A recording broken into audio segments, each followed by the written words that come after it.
Petrol പമ്പുകളിലെ ശുചിമുറികൾ ആർക്കു വേണമെങ്കിലും എപ്പോഴും ഉപയോഗിക്കാമെന്നുള്ള ഹൈക്കോടതിയുടെ ഉത്തരവ് ഇന്നലെയാണ് വന്നത്. സുരക്ഷാ പ്രശ്നങ്ങൾ ഉണ്ടെങ്കിൽ മാത്രമേ ആവശ്യക്കാരെ തടയാവൂ എന്നും കോടതി നിർദ്ദേശിച്ചിട്ടുണ്ട്. എന്നാൽ നമ്മുടെ നാട്ടിലെ പെട്രോൾ പമ്പുകൾ കോടതിയുടെ നിർദ്ദേശം അനുസരിക്കാൻ തയ്യാറാണോ? അനുസരിച്ച് തുടങ്ങിയോ? അത് നമുക്കൊന്ന് നോക്കണ്ടേ? നമ്മുടെ റിപ്പോർട്ടേഴ്സ് ചേരുകയാണ്. കൊച്ചിയിൽ നിന്ന് ഷാബാസ് അഹമ്മദും തിരുവനന്തപുരത്ത് നിന്ന് സ്വാന്തന സാജുവും ആദ്യഘട്ടത്തിൽ നമുക്കൊപ്പം ചേരുന്നു. Good evening guys. ഷാബാസ്, എന്തായി പമ്പിലൊക്കെ പോയി നോക്കിയിട്ട് ആ ശങ്ക തീർക്കാൻ കഴിഞ്ഞോ?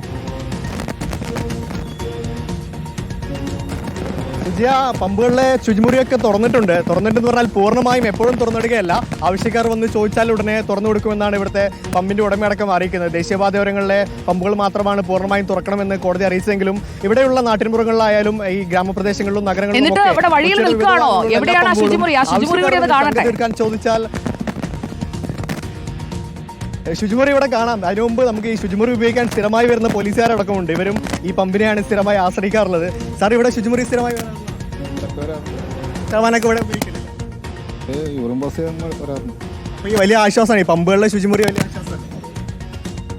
നഗരങ്ങളിലൊന്നും ഒരു പ്രത്യേകിച്ച് സൗകര്യമൊന്നും ഇല്ലാത്തത് വലിയ ആശ്വാസമാണല്ലേ? അതെ സാർ, ഇവിടെ വരലുള്ള എപ്പോഴും ഇതുവരെ അടച്ചിട്ടൊന്നുമില്ലല്ലോ പമ്പുകളിൽ. ഇതാണ് സുജ, ഇവിടെ അടച്ചിടലൊന്നുമില്ല.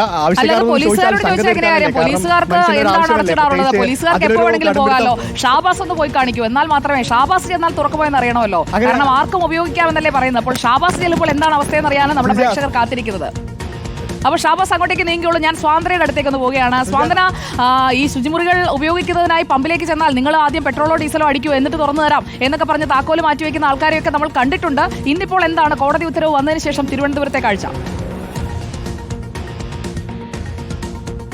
സുജ, ഇന്നലെ തന്നെ നമ്മൾ ഈ വിഷയം അന്വേഷിച്ച് ഈ പെട്രോൾ പമ്പുകളിൽ പോയിരുന്നതാണ്. ഇന്നലെ ഈ വിധി വന്നതിന് പിന്നാലെ തന്നെ. അപ്പോൾ തന്നെ നമ്മൾ പല ഈ പെട്രോൾ പമ്പിലെ ആളുകളോട്, ജീവനക്കാരോടൊക്കെ ചോദിച്ചപ്പോഴും അവർ പറഞ്ഞ ഒരു പ്രധാനപ്പെട്ട കാര്യമുണ്ട്. ഇങ്ങനെ ഒരു വിധി ഉണ്ടായിരുന്ന സമയത്ത് പോലും ആവശ്യം പറഞ്ഞ ഒരാൾ വന്നാൽ ഞങ്ങൾ തുറന്നു കൊടുക്കാതെ ഇരുന്നിട്ടില്ല എന്നുള്ളതാണ്. ഇത്തരത്തിലൊരു സുരക്ഷാ പ്രശ്നം എന്തെങ്കിലും ഉണ്ട് എന്ന് തോന്നുകയാണെങ്കിൽ മാത്രം തുറന്നു കൊടുക്കില്ല. അല്ലാത്ത പക്ഷം ആര് വന്ന് ചോദിച്ചാലും കീ കൊടുത്തിട്ടുണ്ട്, ടോയ്ലറ്റിൽ പോകാനുള്ള സൗകര്യങ്ങൾ ചെയ്ത് നൽകിയിട്ടുണ്ട് എന്നുള്ളതാണ്. ഇപ്പോൾ വിധി കൂടി വന്ന സ്ഥിതിക്ക് ആർക്ക് വേണമെങ്കിലും ടോയ്ലറ്റ് യൂസ് ചെയ്യാമെന്നുള്ള കാര്യം തന്നെയാണ് ഇവർ പറഞ്ഞിരിക്കുന്നത്. സ്ത്രീകളുടെ ടോയ്ലറ്റ് പൊതുവെ പൂട്ടിയാണ് ഇട്ടിരിക്കുന്നത്. ആരെങ്കിലും വന്നാൽ മാത്രമായിരിക്കും കീ കൊടുക്കുക.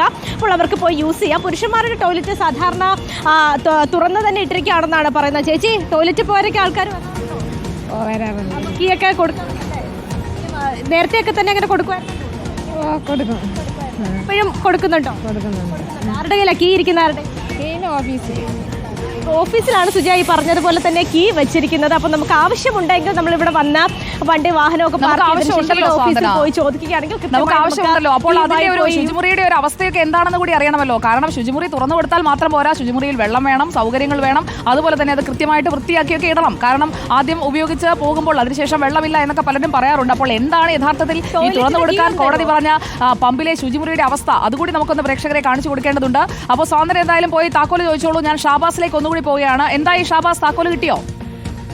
ആദ്യം സ്വാതന്ത്ര്യക്ക് താക്കോല് കിട്ടി. ഇതാണ് സ്ത്രീ ശക്തി എന്ന് പറയുന്നത്. അപ്പോൾ സ്വാതന്ത്ര്യം നമ്മളെ ആ പമ്പിലെ ശുചിമുറി തുറന്നു കാണിക്കും. ഷാബാസ് ഇപ്പോഴും താക്കോല് തപ്പിക്കൊണ്ടിരിക്കുകയാണ്. കിട്ടുമോ എന്തോ. എന്തായാലും സ്വാതന്ത്ര്യക്ക് താക്കോല് കിട്ടിയിട്ടുണ്ട്. താക്കോലുമായിട്ട് സ്വാതന്ത്ര്യം പോവുകയാണ്. ഷാബാസ് എന്തായാലും പിന്നിലായി സ്വാതന്ത്ര്യം. ഇനിയിപ്പോൾ സ്വാതന്ത്ര്യം തന്നെയാണ് ലീഡ് ചെയ്യുന്നത്. അപ്പോൾ പമ്പിലെ ശുചിമുറി, തിരുവനന്തപുരത്തെ പമ്പിലെ ഒരു ശുചിമുറിയുടെ നമുക്കറിയില്ല അവിടെ എന്താണ് അവസ്ഥയെന്ന്. നമ്മൾ നേരത്തെ കണ്ടിട്ടില്ല. നമ്മുടെ വീഡിയോ ജേർണലിസ്റ്റും സ്വാതന്ത്ര്യം അവിടേക്ക് പോവുകയാണ്. കണ്ടോ? അതാണോ സുജ? ഇവിടെ നമുക്ക് വരികയാണെങ്കിൽ ഇവിടെ സുജ, അതെ, നമുക്ക് ഇങ്ങോട്ട് വരികയാണെങ്കിൽ ഇവിടെ ജെൻസ് ടോയ്ലറ്റ് കാണാം. ഇതിനിപ്പോൾ നമുക്ക് ആവശ്യമാണെങ്കിൽ തുറന്ന് യൂസ് ചെയ്യാൻ പറ്റുന്ന അവസ്ഥയാണ് ഉള്ളത്. ഇനിയിപ്പോൾ നമുക്ക് ലേഡീസിന്റെ ഭാഗത്തേക്ക് പോകുകയാണെങ്കിൽ കീ ഉണ്ട്, നമ്മുടെ കയ്യിലുണ്ട്. നമുക്ക് ഒന്ന് തുറന്ന് നോക്കാമെന്ന് തോന്നുന്നു. ശരൺ, ഒന്ന് സഹായിക്കാമോ? നമ്മുടെ സാരഥിയാണ്, ശരണാണ് നമ്മുടെ ഒരു കീ കൊണ്ട് സഹായിക്കുന്നത്. ഞാൻ കീ കൊടുത്തൊന്ന് തുറക്കാൻ മാത്രമേ ആവശ്യപ്പെട്ടുള്ളൂ, അകത്തേക്ക് കയറണ്ട എന്ന് ഞാൻ ശരണിനോട് പറഞ്ഞിട്ടുണ്ട്. ഇനിയിപ്പോൾ നമുക്ക് ടോയ്ലറ്റ് ഒന്ന് തുറന്നു നോക്കിയാണെങ്കിൽ വനിതകളുടെ ടോയ്ലറ്റ് ആണ്, നല്ല വൃത്തിയായി തന്നെയാണ് കിടക്കുന്നത്. ഇനിയിപ്പോൾ ആ ടോയ്ലറ്റിലെ പൈപ്പ് ഒന്ന് തുറന്നു നോക്കുകയാണെങ്കിൽ വെള്ളമൊക്കെ വരുന്നുണ്ട്, നല്ല വൃത്തിയായി തന്നെ കിടക്കുകയാണ്. മറ്റു പ്രശ്നങ്ങളൊക്കെ കോടതി ഉത്തരവനുസരിച്ച് താക്കോല് വാങ്ങി അവിടെ ശുചിമുറികൾ ഉപയോഗിക്കുക. അതോടൊപ്പം ആ ശുചിമുറികൾ ഇപ്പോൾ കിടക്കുന്നത് വൃത്തിയായിട്ടാണ്. ഉപയോഗിച്ചതിന് ശേഷവും അത് വൃത്തിയായിട്ട് തന്നെ ഇടുക എന്നുള്ളത് നമ്മുടെ ഉത്തരവാദിത്തമാണ്. അപ്പോൾ thank you Swathanthya Saju and Shabaz Ahammed. അപ്പോൾ കോടതി ഉത്തരവനുസരിച്ച് താക്കോല് കൊടുക്കാനൊക്കെ പമ്പുടമകൾ തയ്യാറാണ്. നമ്മൾ എപ്പോഴും പമ്പുടമകളെ അങ്ങനെ കുറ്റം പറയാൻ പാടില്ലല്ലോ.